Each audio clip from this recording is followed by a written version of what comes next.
What the? What the? Oh, jeez.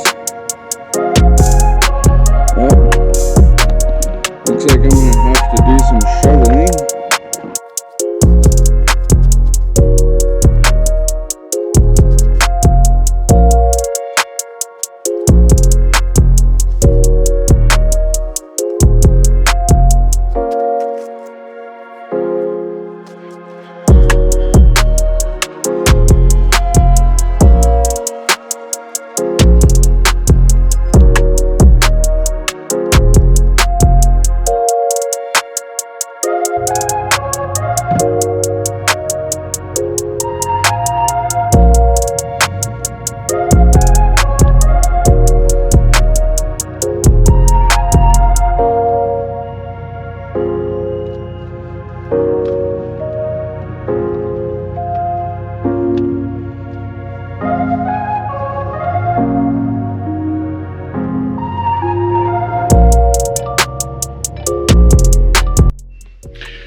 Well guys, I just got to my shop and I moved in and I go to turn on the lights and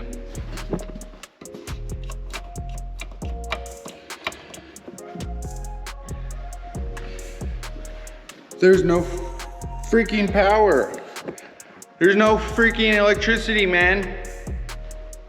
I called the place, or the electricity place, and they said that there's a stinking outage in the area. So unfortunately, we're gonna have to do this under a GoPro light and something else until the power comes back on.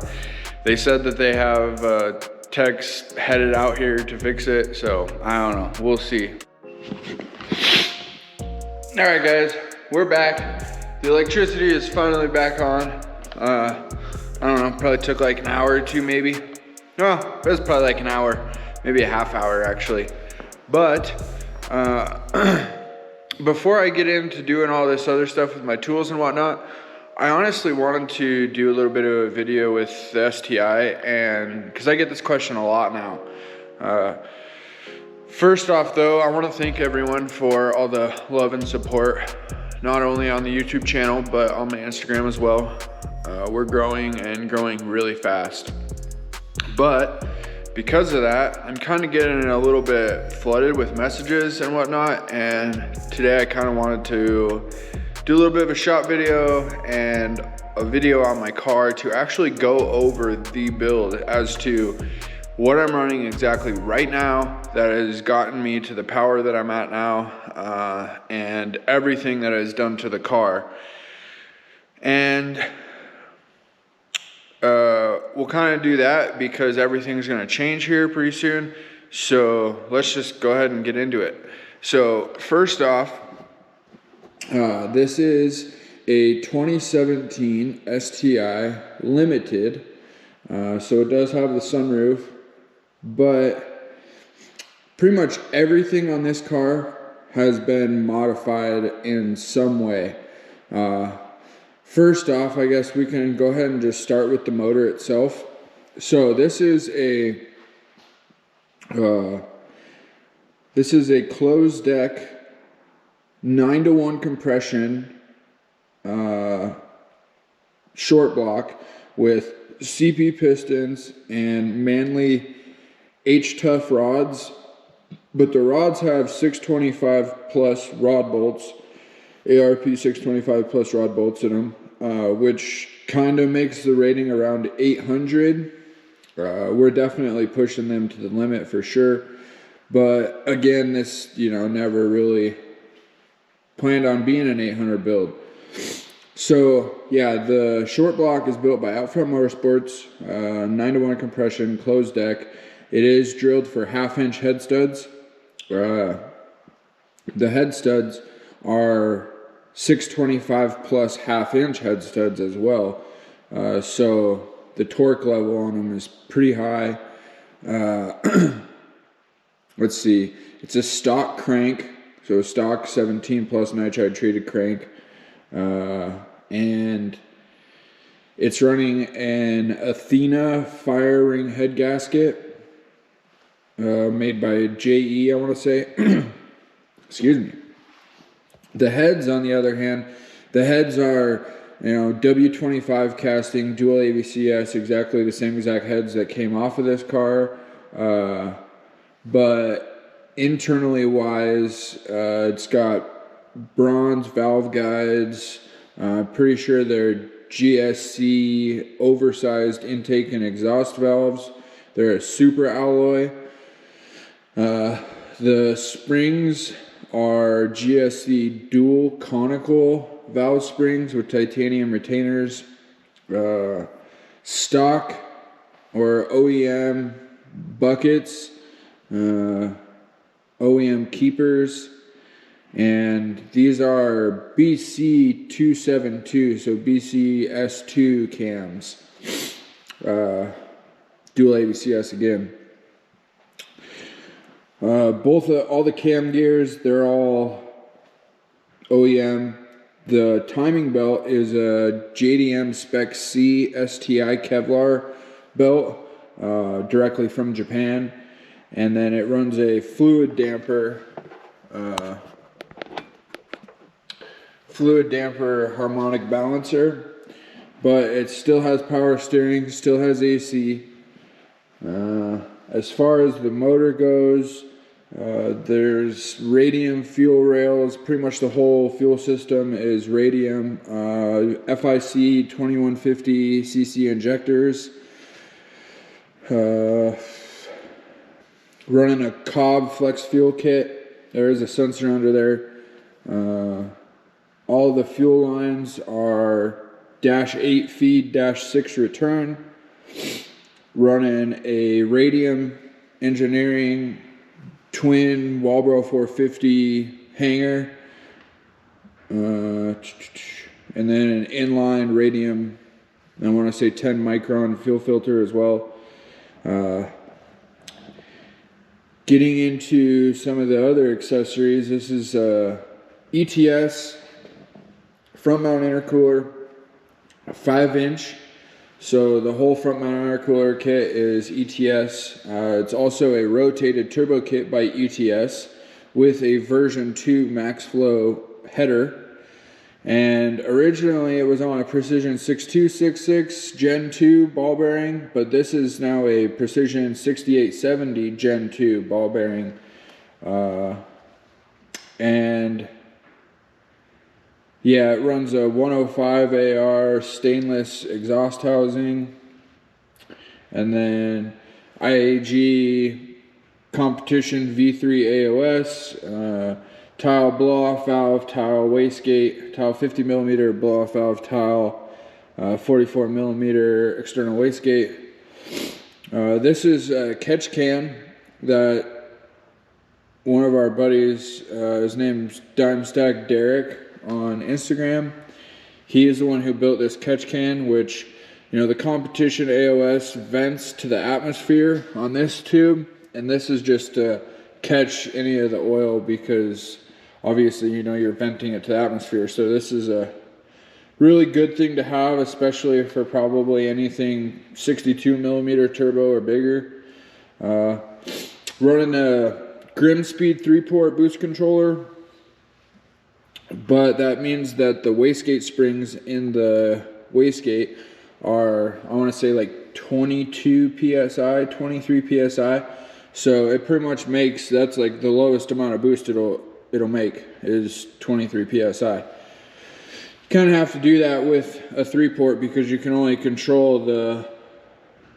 have like limited control on actually keeping that wastegate closed. There's no CO2 or anything like that. This is a Cobb 4-bar map sensor, and then a Corsa Veloz intake manifold. Same thing as a Process West. It's the street version, which allows you to retain the AC. Let's see, what else? I run an I-wire grounding kit to the motor here, very important. And then I also run I-wire's hardwire kit for the radium hanger. Aeromotive fuel pressure regulator. This is a Killer B oil relocation tube, very nice. Coil radiator, torque solution, radiator hoses. Let's see, what else? Oh, we're running an X clutch, twin disc, ceramic clutch, very aggressive. They rated at like 1,200 foot-pounds. It's actually kind of tough to drive sometimes, but pretty much that's about it. We went over the motor, went over the turbo kit, intake manifold, catch can, AOS, fuel system. So from there, basically we go into the drivetrain. This is a stock, still an OEM transmission. It's not built or anything. That is in the works. But it has all drive shaft shop, 800 horsepower, front and rear axles, and then a drive shaft shop carbon fiber one-piece drive shaft. It's got some suspension components in the back, running on Fortune Auto 510 coilovers. They are two ways. And then basically in the car, just running a series of AEM gauges, boost, AFR, oil pressure, oil temperature, voltage, on a Cobb access port, all tuned on a stock ECU by Travis Cook, Solus Performance out of Arizona. And from there, I mean, it's still pretty much a full weight, full interior car. The exhaust is an NVIDIA N1 dual burnt tip catback, which is probably going to be for sale here pretty quick. Other than that, though, I can't really think of much else. I mean, it's pretty cookie cutter as far as everything goes. You know, NGK spark plugs, OEM coil packs. I mean, nothing super crazy. I did put some EBC yellow stuff brake pads on it, which I do like them. They're a good in-between track, street type thing. And then a lot of the stuff is all push lock. All the vacuum lines are all push lock by Motion Raceworks. And then a lot of them are wrapped in DEI fireproof sleeving. Let's see.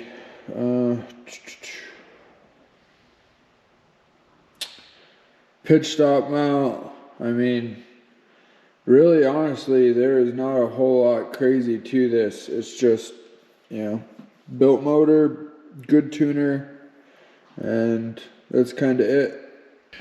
So honestly, guys, you know, this is pretty much about as cookie cutter as it gets.